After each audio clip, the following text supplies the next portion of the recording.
For my last hours in Denmark, I visited Copenhagen's most infamous district called Freetown Christiania. A former military barracks, it was in 1971 when the homeless and the hippies started occupying the abandoned buildings and proclaimed itself an autonomous anarchist community, which continues today. The original idea was to create a utopian-type society completely from scratch. They don't want to be a part of Copenhagen, not even Danish society, not even the European community. It is a micronation, and due to this, they have their own flag. It's a red background with 3 round yellow dots. The dots represent the dots over the eyes in Christiania. There are 3 eyes. The reason it's red and yellow, they found red and yellow paint in the abandoned military base.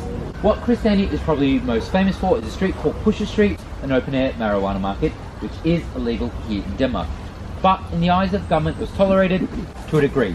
They turned a bit of a blind eye to the drug trade on the inside, reason being if it was in one central location, it's not out everywhere on the streets. Now, inside Christiania, they have 3 simple rules. Rule number 1, have fun. Simple rule. Rule number 2, no running. It creates a panic. If there's ever a police raid, they'll run through, take the goods, hide them so they're not confiscated. Third rule, most important rule, just inside Pusher Street, no photography. Reason being, drug dealers don't like you going up and taking selfies with them for fairly the most obvious reason. There's lots of cool social projects, cafes, bars, restaurants.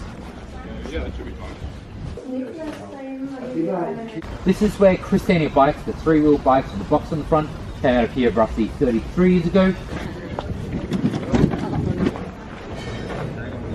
They do concerts.